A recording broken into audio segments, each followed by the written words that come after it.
Hey guys, Joshua Skywriter here. Today I'm going to be talking about how to get meetings in Hollywood from scratch. This is a topic a lot of my friends talk about and a lot of people ask me about, so I thought I'd share some of my own tips and strategies. Now, first let's talk about the subject of meetings. Meetings are a really big part of Hollywood and LA culture. Meetings are a lot of where business is conducted, but also, quite frankly, where people just get to know you and meet you and see who you are because you are one of the many players on the scene or out there trying to, peddle your writing or yourself as a director or an actor or an executive or a young hopeful trying to get to be a PA or whatever. But meetings are a big part of the culture. My theory on meetings, just real quick as a side, is that because everyone's isolated in their cars, it's hard to meet people sometimes, and it's just an excuse to meet people. But that's a side note. Now, a lot of writers keep asking me, or I hear a lot of, fellow writers kind of say, oh, if I could only get the meetings, or, my agent's not getting me meetings, or how do you get meetings? Now, for me, your reps can definitely get you meetings, for sure, or they should be getting you meetings. But and for a lot of writers, especially higher level writers or writers that are most recently signed, is probably when they'll be getting a number of meetings from their reps, especially if they're priority clients. Now, if you are a newly signed writer or a writer that is not already positioned to get work, or just kind of a writer that's hip pocketed, you're probably not going to be getting a lot of meetings for your reps because you're low priority. Because again, reps, the way they function is they prioritize clients that are already generating revenue because they need to survive by skimming 10% off of every deal they close. So it's very difficult for them to be pushing out new writers and trying to build careers when it takes so long for them to start seeing a dime on them. So that's kind of the reality they go through, and that's why a lot of new writers I know who get signed kind of complain about them. They don't really understand that part, or they get it, but it's just kind of an annoyance for them.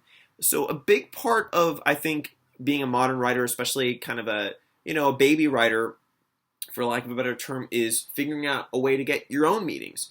And first off, I want to also say that if you're going to be getting your own meetings or trying to go about it, I would advise making sure that you're ready. Meaning, as I've mentioned before, making sure that your samples are up to snuff, that you have stuff to show, because you don't want to go to a meeting and they say, so what do you got? And you're like, well, I'm working on it, and I don't really have anything to show right now. And they go, okay, well, I'm going to forget you the second you walk out the door, but I'll be nice about it. So you want to have samples that are vetted. You want to have samples that are good and that can prove that you are talented. That being said, if you have those samples, here are a few things that I've done. First off, a lot of the meetings I've gotten have been referral based, meaning I've, over the years, accumulated friends and contacts in entertainment through going to networking events, through working at different companies, through going to conventions, through going to panels, and just being on the scene. So on the scene means you go to events, you go to things, you go to functions, and you meet people. You tell them about yourself. You hear about what they're doing, and you basically share resources, and you share time together. You go to lunch, you go to coffee, you make friends. And that's a big part of just getting to know people out in Hollywood or entertainment, no matter what city you're in. But primarily Hollywood and New York, and mainly Hollywood or LA. Now, when I say referral based, also you'll have, a lot of the meetings I've gotten have been I'll have a friend at a company, a production company. I'll ask, do they have a development team? Usually they do. If they do, I say, do you know what type of stuff they're looking for? And I listen, because it's very important, because you don't want to submit material, or you don't want to submit yourself as a writer for a company that does rom-coms when you're a science fiction blockbuster writer, or you don't want to submit yourself to a company that does animation when you only want to do live action, or what have you.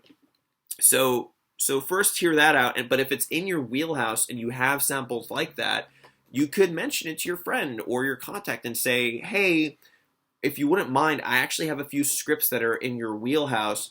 I know your development team must be really busy, but would you mind submitting it internally?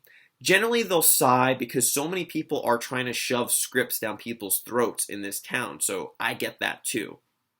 But if you're confident with your material and your material is good, then they really are looking for good stuff, and that is really their jobs. And they'll want to be the first on the scene for a good piece of material.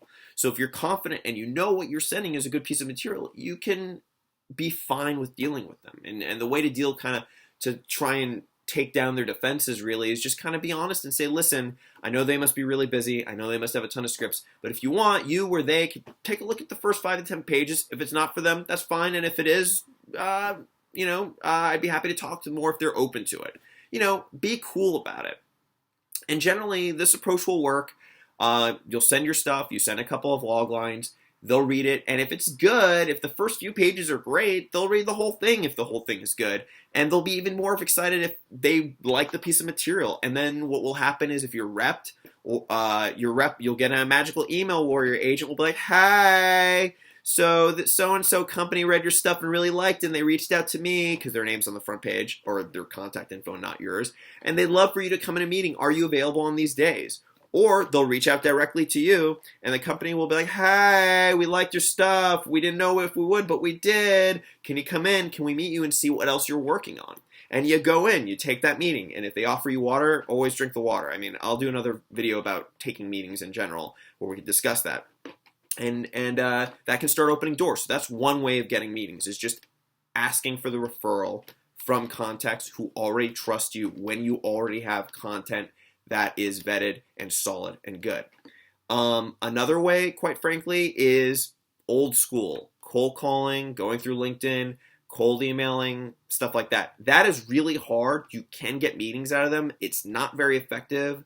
I've tried it as an experiment. I have gotten meetings out of it, but it's not really the most effective way. Like, you can email people and say, hey, mention your successes, mention if you work in entertainment, and mention if you're repped. And kind of just say to them, I know that your company is looking for this sort of material. I would love to do a general with you if you'd be open to it. And sometimes you'd be really surprised and they say yes. And I have gotten generals that way, but it is very hard, and that would not be the best way of going about it. I think, again, making contacts and getting referred is far superior. And again, you will get, the better your stuff is, and the more people who read it, the more referrals you'll get, because people want to share something good. People want to discover new and talented writers, and people want to champion them. And especially assistants. Again, assistants are so important. There's this kind of obsession. I meet with like a lot of new writers who are kind of like, oh, I got to meet this like really powerful executive, or I got to meet this really powerful actor or something, and that person's going to champion my stuff. But really, they're already in with a lot of like A-list writers. They're already in with a lot of vetted, established writers. But if you make peer-to-peer connections with assistants, those assistants are really hungry to prove themselves to their bosses by finding a golden piece of material that hasn't been touched, that no one else has found, and being the first person to show it to their boss and impress them. So assistants are really great, and it's really important. I can't stress enough to treat assistants really well. A lot of people treat assistants like stepping stones, but that is the wrong way to treat them. I mean, yesterday's assistant is tomorrow's executive. I've met a lot of assistants who are one day they're assistant, boom, they're a VP of a company. So treat them well, treat them nicely, and usually the ones who move up are extremely smart and talented people in their own right who usually have excellent taste. So keep that in mind. That's kind of my rant right now about meetings. I have more tips and tricks about that I could talk about in future videos, and I will be doing so. If you like this video, please press like, share it, or comment, or subscribe to my page. And thanks so much for watching, and happy writing, folks.